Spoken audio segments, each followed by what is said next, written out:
Welcome to the deep dive. Today, we are not easing into this. No, not at all. We are jumping straight into what really amounts to a legislative earthquake on Capitol Hill. That's a good way to put it. We're talking about two separate, yet, they seem clearly coordinated pieces of U.S. legislation. Introduced within days of each other, yeah. And they just absolutely redefine the future of U.S. fiscal and monetary policy. That is the right framing for this. Yeah. For this deep dive, our mission is really to give you the shortcut. We need to cut through all the dense political language and analyze how Bitcoin is, how it's fundamentally moving from this fringe sort of niche asset to potentially becoming a central foundational piece of the U.S. national fiscal strategy. And these are no longer just whispers in the background. No, these are legislative proposals on the table. They demand immediate, in-depth analysis. And the timeline here is so important. The anchor detail that really sets the stage is this. On November 20, 2025, Representative Warren Davidson introduced what he is calling the Bitcoin for America Act. And that date, November 20th, it's significant. It's basically the legislative starting gun for this entire discussion. And the specific wording in the bill, that's where the shock value really is. It really is. The initial immediate shock detail is just, it's huge. Davidson's bill, if it passes, would explicitly allow U.S. citizens and corporations to pay their federal taxes in Bitcoin. Think about that. The Internal Revenue Service, the IRS, would be mandated to accept Bitcoin as payment. Just let the weight of that sink in. It's the U.S. government validating the asset, not just as, property, but as a way to fulfill a sovereign obligation. Which is the highest financial duty a citizen has. Exactly. Okay, let's break this mechanism down. We're all so used to taxes being paid in dollars, in fiat currency. Of course. So if the IRS just opens the door and says, we'll now accept Bitcoin for your federal tax liability, what does that actually mean for the market? Why is this not just some small administrative tweak? Because it creates an immediate and systemic shift in liquidity. But more importantly, it introduces this dynamic of mandated demand. Mandated demand. And the crucial part of our source material here is the quantitative analysis of that demand. And I want to challenge what I think the common assumption will be right now. Okay. A casual observer might just say, look, only the tech people will ever use this. The volume is going to be negligible. Why is that the wrong way to look at this? Because the sheer scale of U.S. federal tax collection makes even the tiniest adoption rate just enormous. Right. The numbers are just so big to start with. Exactly. Our sources run the numbers, and if we assume just a fraction of adoption, let's say only 1% of all U.S. taxes were paid in Bitcoin. Just 1%. This seemingly small allowance creates what you have to call a permanent government-mandated buying pressure that never, ever ends. 1% of U.S. taxes. To put that into perspective for you, that's tens of billions of dollars every single year. Annually, yes. Now potentially flowing into an asset with a fixed supply. And here's the core policy connection that really matters. If the U.S. government accepts that Bitcoin, they are, in effect, absorbing supply from the market. Taking it off the table. Right. This supply is then taken out of circulation for the purpose of fulfilling a sovereign requirement. But hold on, why wouldn't the IRS just immediately sell that Bitcoin for U.S. dollars, to pay its bills? Wouldn't that just neutralize the whole effect? That is the critical question. Yeah. If the U.S. Treasury is mandated to accept it, they have to decide what to do with it, what portfolio it goes into. Right. And our source analysis suggests that unlike, say, volatile foreign currencies which might be immediately liquidated, Bitcoin, with its fixed supply and its classification as property by the IRS itself, it creates a very difficult scenario for immediate large-scale selling without, disrupting the very market the government is trying to stabilize. So the incentive is to hold. The institutional incentive would be to hold it as a reserve, or at the very least sequester it, keep it from immediately re-entering the circulating supply that's needed for those tax payments. So whether they actively hold it as a reserve or just take it out of the payment pool, the result is the same. It is. The government, as a tax collector, becomes a structural net absorber of the asset. It's demand that's built right into the highest level of fiscal authority. This is exactly why the sources make that interruption so stark.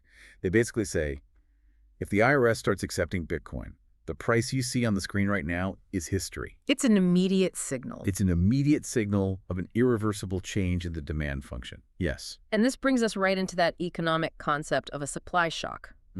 Bitcoin has an absolute unchangeable cap. The supply can't increase. So when a sovereign power the size of the United States begins to absorb that asset, even passively through taxes, it just fundamentally changes the supply-demand balance. Exactly. It turns the annual requirement of paying taxes, which is, a non-negotiable legal obligation, Right. into a continuous guaranteed demand curve for an asset that cannot scale its production to meet that demand. And that's the engine. That is the engine of permanent pressure that Davidson's bill is designed to build. Okay, now if the Davidson bill on the revenue side, the collecting of Bitcoin, wasn't enough of a signal, Right. the transition to the second piece of legislation really just seals the deal. This is a coordinated strategy. Absolutely. We have to pivot to the Senate side now, which deals with active, aggressive acquisition. Yes. Now we are talking about Senator Cynthia Lummis's proposed legislation, the Bitcoin Act of 2025, and its designation is S954. And this is different. This moves the government way beyond just passively collecting taxes. Yeah. It proposes active strategic sovereign accumulation, which is, it's a historic first for the U.S. with a fixed supply digital asset. So what are the strategic numbers? If this bill passes, what is the U.S. government trying to buy, and over what time frame? The plan is, it's highly aggressive, but also very specific. The U.S. government, likely through the Treasury or maybe a specific fund managed by the Fed, would aim to buy a total of 1 million Bitcoin. 1 million. 1 million. Given that the total supply is capped at 21 million, and so much of that is already lost or in long-term cold storage, 1 million Bitcoin is a huge percentage of the actual circulating float. It is. It's a staggering commitment. It is. And it really speaks to the deliberate nature of the strategy. They aren't planning to just, flood the market tomorrow. So there's a schedule. The acquisition schedule makes the long-term calculated nature of this very clear.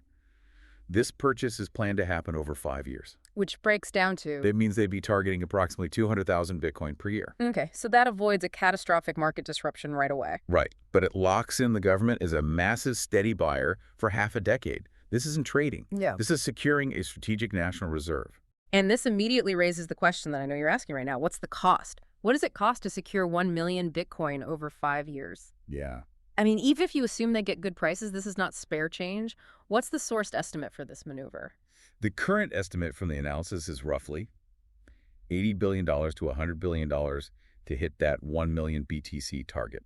Wow. And that depends entirely on how they execute the buys in the market. So that price tag, that puts this in the same category as major defense contracts or huge national infrastructure projects. It does. It confirms that the asset is now being viewed as a matter of economic security. So let's just recap. We have this two-part approach. The Davidson bill creates perpetual demand by forcing the government to accept Bitcoin for revenue. And the Lummis bill creates a monumental supply drain by mandating the government to acquire 1 million Bitcoin as a strategic reserve. And that scale, $80 to $100 billion, naturally leads to the most complicated policy question of all. Where does the money come from? Exactly. Where does that funding come from? This isn't reallocating the budget for office supplies. No. And this is where fiscal policy, so spending decisions and monetary policy, the money supply, they collide in a potentially revolutionary way. Okay.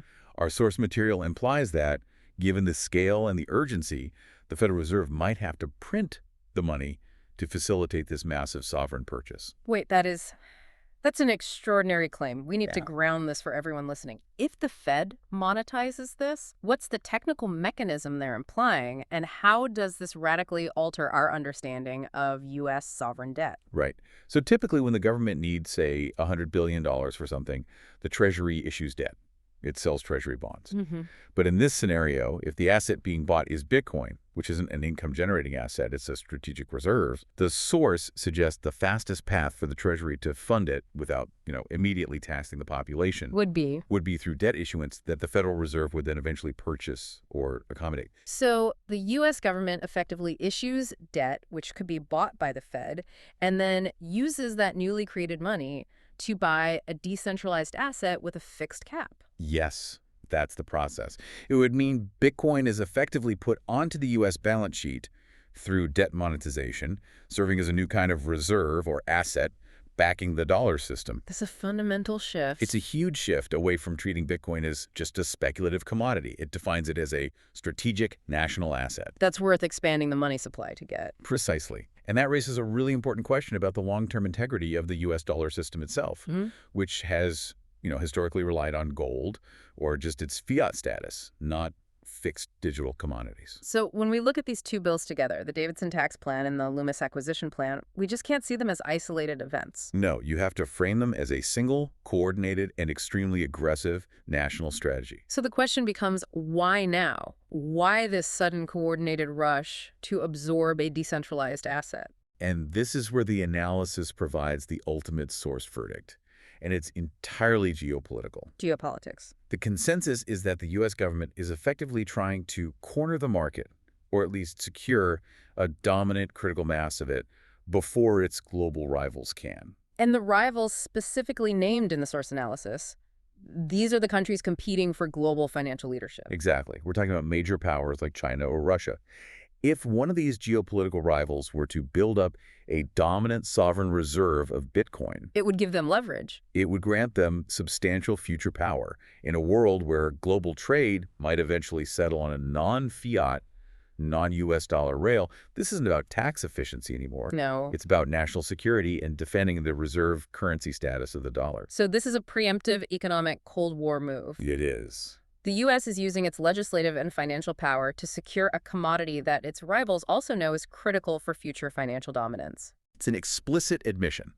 Policymakers now see Bitcoin as an essential strategic asset for the 21st century. If they didn't believe it was necessary to maintain global financial power, they would never, ever consider allocating $100 billion in newly printed dollars to buy it. While also opening up the tax system to it. Exactly. This suggests a deep underlying fear of losing financial influence if they don't lead this transition. This just changes the entire conversation. It's no longer about individual investors or blockchain. It's about great power competition played out on a global balance sheet. Okay, let's synthesize all this crucial knowledge for you. We have the Davidson bill mandating the acceptance of tax payments in BTC, creating perpetual systemic demand. Right. And at the same time, we have the Lummis bill demanding a massive $80 to $100 billion sovereign acquisition plan. Taking 1 million Bitcoin out of circulation over 5 years. And potentially funded by the Federal Reserve. This knowledge isn't just crucial, it's foundational for understanding the next decade of global finance. The core takeaway here has to be that this legislation is fundamentally a complete rewrite of the U.S. dollar system. It's a massive restructuring of what even constitutes U.S. legal, tender, and strategic reserves. Because when a country mandates both acceptance for taxes and large-scale acquisition for reserves of an asset outside its control, it grants that asset an unprecedented level of governmental and legal validation. It effectively pulls Bitcoin into the U.S. financial orbit through both debt monetization and taxation. It changes the very definition of money in the United States.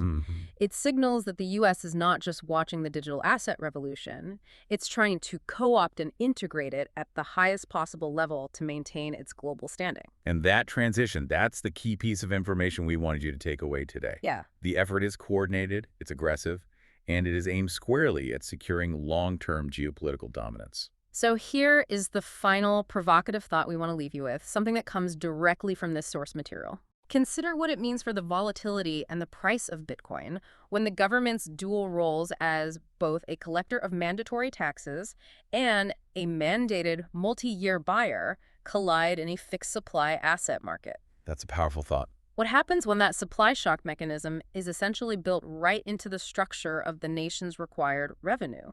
Think about the long-term implications of that financial feedback loop and how it alters the relationship between citizen, currency, and the state. We really encourage you to track S954 and the Bitcoin for America Act very closely. These bills are moving the tectonic plates, and understanding them is essential for navigating the future economic landscape. We'll catch you on the next Deep Dive.